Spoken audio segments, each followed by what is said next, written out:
Stefan, talking to an assistant, Anna, at the student union about his membership. You now have 30 seconds to read questions 1 to 6.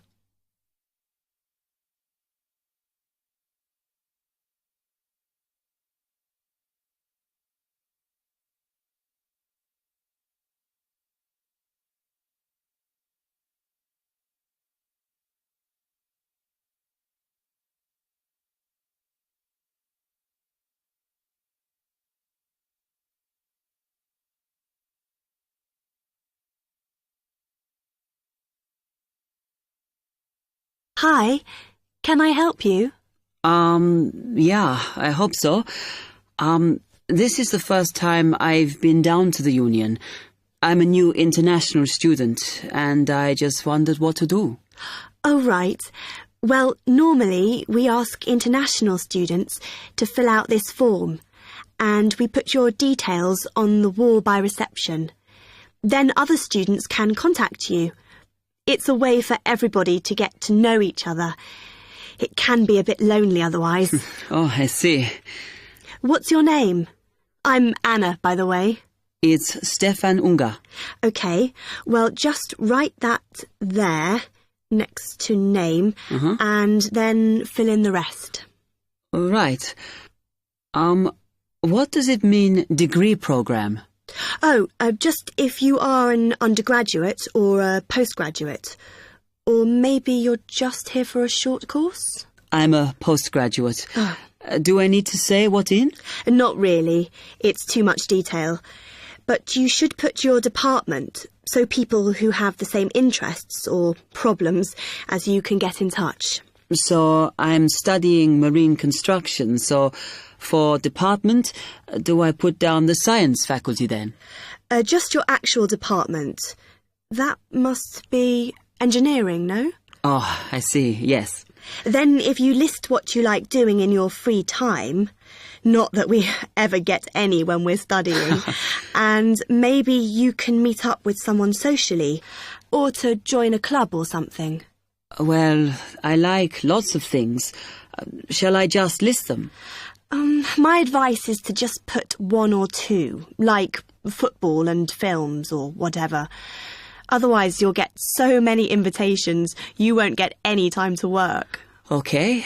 I think I'll just list computer games, as that's my big interest. Oh. I haven't played football for ages. I may start to play once I get settled. Now, let's see. Next thing is languages. Yes, we find many of the international students get a bit tired of speaking English all the time. Sometimes they like to speak to someone in their own language. It's up to you. That is a good idea. I presume I don't need to put English down. Oh, no. I put Italian and French. I can only speak German, my mother tongue. OK, well, that's fine. Just put that. What does accommodation mean? Is that my address? We're trying to find similarities between people, and some people live in hall, some are in flats, some are in bedsits. So it helps if you say. I'm in hall, though I'd like to be in a flat, but that won't happen till the end of the first term. Put where you are now. You can always change it later. Then finally, just put your phone number. I haven't really got one. I haven't sorted out a mobile yet. Well, it's going to be difficult for people to contact you then, isn't it? Why don't you put the union one and we'll take messages for you? OK. It's 02950 659 003. Have you got that? Yes. OK then. You now have 30 seconds to read questions 7 to 10.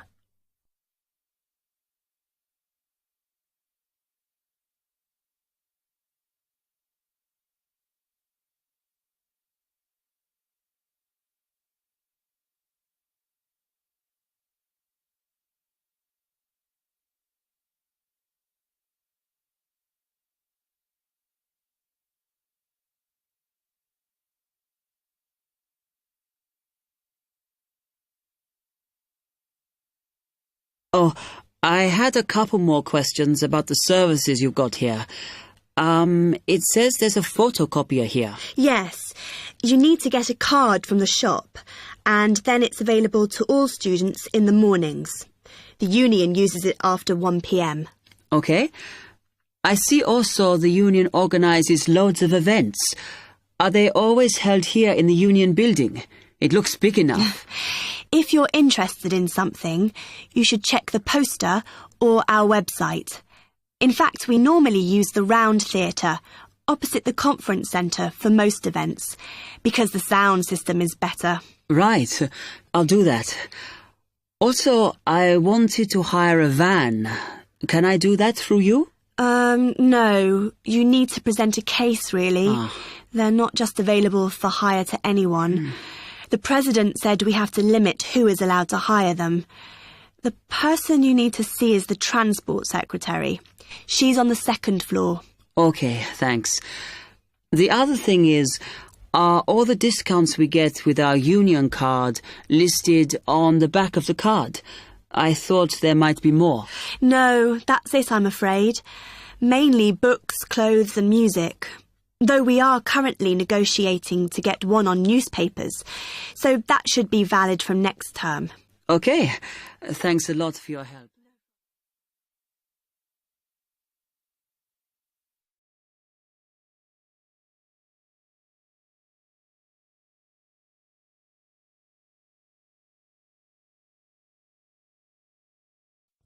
Now turn to Section 2. Section 2. You'll hear a guide talking to a group of tourists about Buckingham Palace. First, you have some time to look at questions 11 to 17.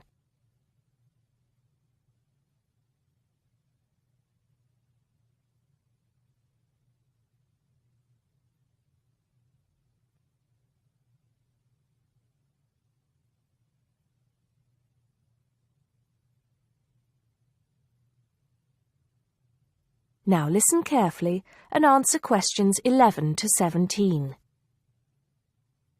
Now, of course, Buckingham Palace is instantly recognisable to millions of people around the world. As we pass the palace, I'd like to tell you a few things about the history of this famous building. We think the first house was built here around 1624. In 1674, that house burned down and a new one was built, called Arlington House after its owner, the first Earl of Arlington. Then, in 1703, the first Duke of Buckingham changed the design of the house and the name. It was then known as Buckingham House. The building we see in front of us now has undergone many changes since it was first built. The east front, which is the part we see from the road, was added as part of the work done by Queen Victoria and was completed in 1850. But the palace has remained pretty much unchanged for nearly 100 years. The last major changes to the structure were made by King George V, who, in 1913, had the east front redesigned as a backdrop to the large memorial to Queen Victoria, which had just been placed outside the palace gates. Since then, only minor changes have been made. I should point out, though, that the palace was bombed 7 times during the Second World War, most seriously in 1940, when the palace's chapel was destroyed. Today, of course, it is the home of the royal family, but that wasn't always the case, although they did own most of the land it was built on. It was George IV who turned it into a palace, doubling its size when he became king in 1820. He had inherited it from his father, King George III, who, in 1761, had become the first royal owner of the building, though it was still not used as the home of the royal family, just as a private home for Queen Charlotte. It was known as the Queen's House at that time. King William IV finished the work after his brother, George IV, died. But King William never moved into the palace. In fact, in 1834, he offered it as a new home for Parliament after the Houses of Parliament were destroyed by fire. The offer was not accepted, though, and in 1837, when Victoria became Queen, the house became the main royal residence in London. However, Victoria and her husband, Prince Albert, found the house too small, so they carried out building work to further enlarge it. This included building the east front, which I've already mentioned as the part we are looking at now. Victoria was also responsible for moving the Marble Arch, built as a part of the palace itself in the 1820s, to where it stands today, separate from the palace on the corner of Hyde Park. For 20 years or so, the palace was often the setting for huge banquets, dances, and musical performances. This period lasted until Prince Albert died in 1861, after which Victoria spent very little time there, and the palace was hardly ever used. Before you hear the rest of the talk, you have some time to look at questions 18 to 20.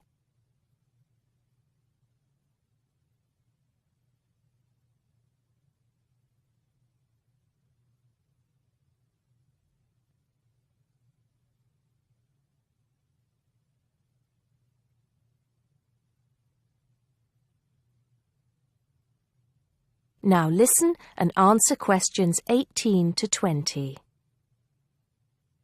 When Victoria died in 1901, Edward VII became king. He was responsible for most of the decoration inside that exists today, and the dark days of the later part of Victoria's reign were fairly quickly forgotten as the palace came back to life. The palace has been in continual use by the British royal family ever since. A lot of people ask me if they can visit the palace. One way is if you're lucky enough to be invited to one of the 3 garden parties usually held every year. As many as 8,000 people attend these, although most of them do not get to meet any members of the royal family, and they don't see much of the inside of the palace. The garden is, however, quite spectacular, and it is the largest private garden in London, with an artificial lake, 30 different species of bird, and over 350 different wild flowers, some of which are extremely rare. Inside the palace, there are 240 bedrooms, 92 offices, and 78 bathrooms. There are also 19 staterooms, which are used for official engagements and ceremonies. Members of the public are only allowed to visit the staterooms, and then only in August or September when the monarch is not there. It's worth it, though, because there's a lot to see in the staterooms, including examples of some of the world's best art with works by Rembrandt, Rubens, and Canaletto. The tour, which lasts up to 2.5 hours, ends in the garden, where you can see more of the outside of the palace not visible from the road. That is the end of section 2. You now have half a minute to check your answers.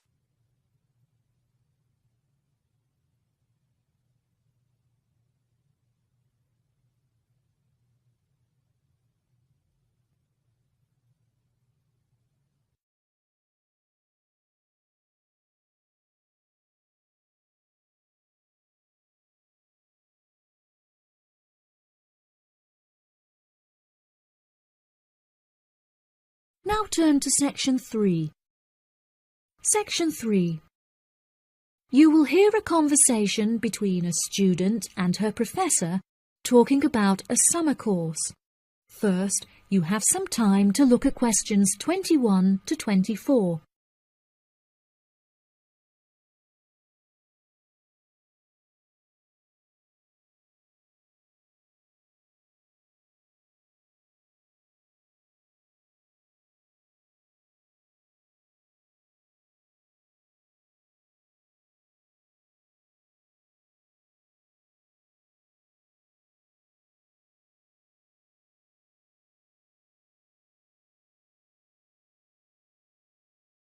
Now listen carefully and answer questions 21 to 24.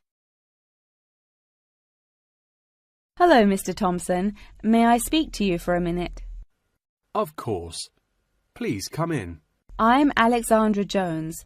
I'm studying sustainability here at the university, and I heard about the summer course that you offer every year. I was considering joining the course and wanted to ask you some questions about it. Yes, of course. Please fire away. Has the course been effective in improving the environment? Yes, absolutely. We have seen great results. Last year we planted a small field of trees, and we have been measuring their oxygen outputs to see the benefits that they have provided to the environment. Since we were regulated by law last month, we are now able to hugely enhance our efforts. Our current goal is to introduce a lot more tree species to the plot so that we can establish a complex habitat and compare the benefits of each species. In order to do this, we need to get a lot more students involved in the project. So, I am very pleased to hear about your interest. Well, the project sounds fascinating. I would definitely like to be involved. Absolutely. Over the years, we have received funding from private investors and from selling shares. But the biggest improvement in our research came from a government fund that we received in the first year. This has greatly improved the organization, and we have since won prizes for our research. Wow, how impressive! Yes, it is of the utmost importance to our organization that we find a way to repair the terrible damage that has been done to the environment by the human species. This is no small undertaking, and our resources still need management. But from reports taken of our studies, we have found that teachers and students have greatly benefited from field trips to the tree plantation. Yes, I visited the plantation myself on a field trip 2 years ago, and I found myself greatly impressed by it. We have received a lot of feedback from visiting groups, telling us how impressed teachers, researchers, and students alike have been during their visits. Due to the educational facilities that we have carefully structured, I know that the visits are useful and engaging for students, and that their experience is particularly special. Before you hear the rest of the conversation, you have some time to look at questions 25 to 30.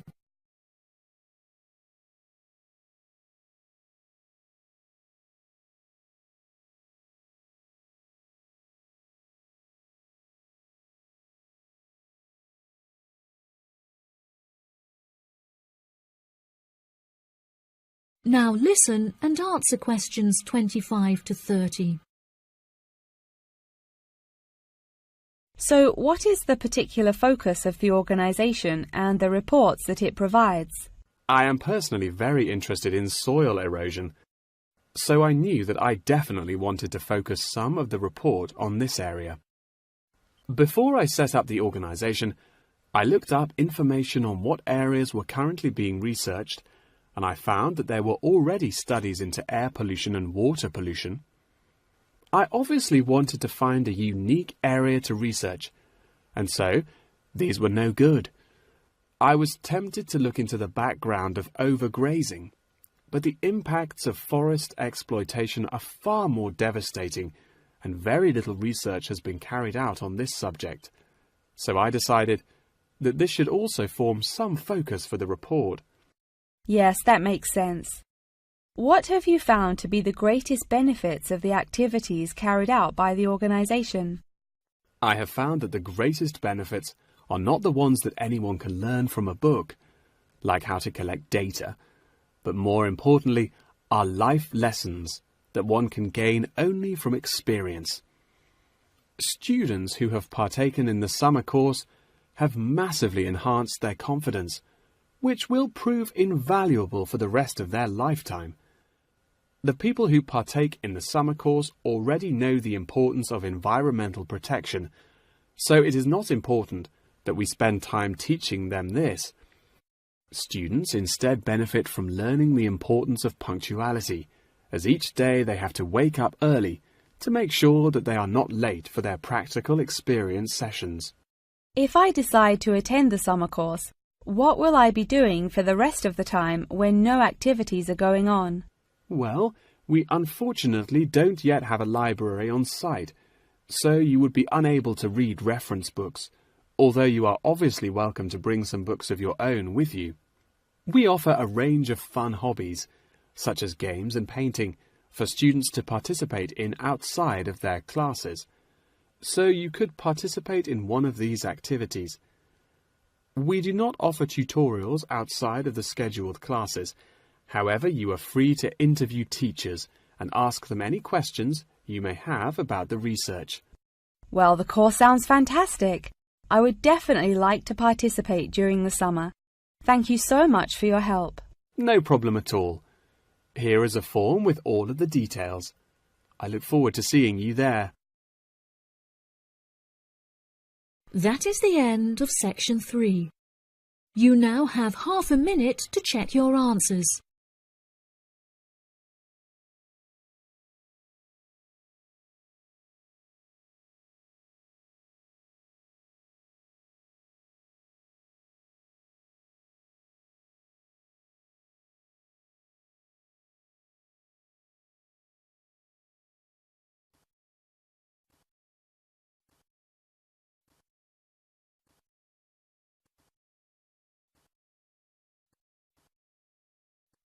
Now turn to Section 4.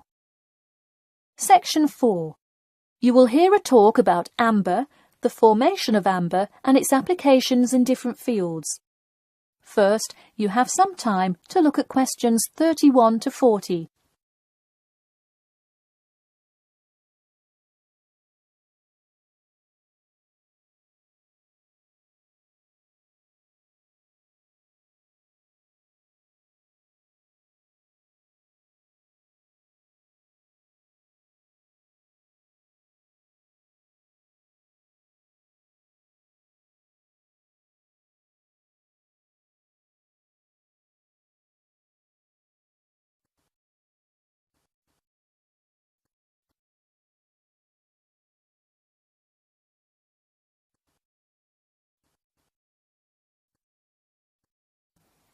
Now, listen carefully and answer questions 31 to 40. Tonight I'm going to present an overview of the research on amber. Okay, I'll start by giving a brief introduction about amber, then talk about the formation of amber, and then describe amber's applications in different fields. First of all, what is amber? Amber is not a stone, but is ancient fossilized tree resin, which is the semi-solid amorphous organic substance secreted in pockets and canals through epithelial cells of the plant. And why is resin produced? Although there are contrasting views as to why resin is produced, it is a plant's protection mechanism. The resin may be produced to protect the tree from disease and injury inflicted by insects and fungi. Amber occurs in a range of different colors. Besides the usual yellow, orange and brown, other uncommon colors are also associated with it. Interestingly, blue amber, the rarest Dominican amber, is highly sought after. It's only found in Santiago, Dominican Republic. There are several theories about what causes the blue color in amber. The most common one links it to the occurrence of volcanic dust that was present when the resin was first pressed out from Hymnaea protera millions of years ago. At this point, you might be curious about how amber is formed. Molecular polymerization resulting from high pressures and temperatures produced by overlying sediment transforms the resin first into copal. Sustained heat and pressure drives off terpenes and results in the formation of amber. Copal, that I've just mentioned, is also a tree resin, but it hasn't fully fossilized to amber.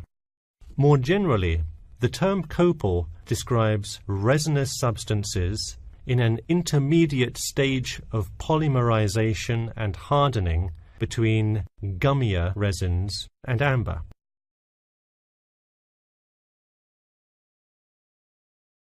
So where can we find amber? It can be found on seashores. The main producer worldwide is Russia. In fact, about 90% of the world's available amber is located in the Kaliningrad region of Russia, which is located on the Baltic. Here, the resin is washed up on the coast after being dislodged from the ocean floor by years of water and ocean currents. However, exposure to sunlight, rain, and temperate extremes tends to disintegrate resin. This also indicates that amber is not really an ideal fossil preservative for most uses. We've already learned that amber is made of tree resin. It often includes insects that were trapped within the tree many millions of years ago. A piece with a visible and well-arranged insect is generally valued much higher than simple, solid amber. One Dominican amber source reported finding a butterfly with a 5-inch wingspread. This is both a large and unusual find. Most butterfly specimens have no more than a 2-inch wingspan. Inclusions in Dominican amber are numerous, 1 inclusion to every 100 pieces. Baltic amber contains approximately 1 inclusion to every 1,000 pieces. Now that you have a basic knowledge of amber, I'd like to talk a bit about amber's application in different fields. First, amber is appreciated for its colour and beauty. Good quality amber is used to manufacture ornamental objects and jewellery. For instance, using a variety of exclusive, first-class quality natural Baltic amber with silver to make natural amber jewellery. But due to the biodegradation of amber fossils, people with amber jewellery have to take special care of it to ensure that the amber is not damaged. It was previously believed that amber worn on the neck served to protect one from diseases of the throat and preserved the sound mind. Callistrate, a famous doctor in the Roman Empire, wrote that amber powder mixed with honey cures throat, eye, and ear diseases, and if it is taken with water, eases stomachache. While the mystery around that use of amber has not been cleared, one thing is sure: it will help effectively to defeat small malaises. Amber has even been used as a building material. Amber created the altar in St. Brigida Church in Gdansk, Poland. In St. Petersburg, Russia, the walls of the famous Amber Room were lined with intricate carvings and inlaid designs. This palace room is being reconstructed from photographs and can be visited at the Catherine Palace, located in the town of Tsarskoye Selo. And finally, the fourth use of amber is that... That is the end of section 4. You now have half a minute to check your answers.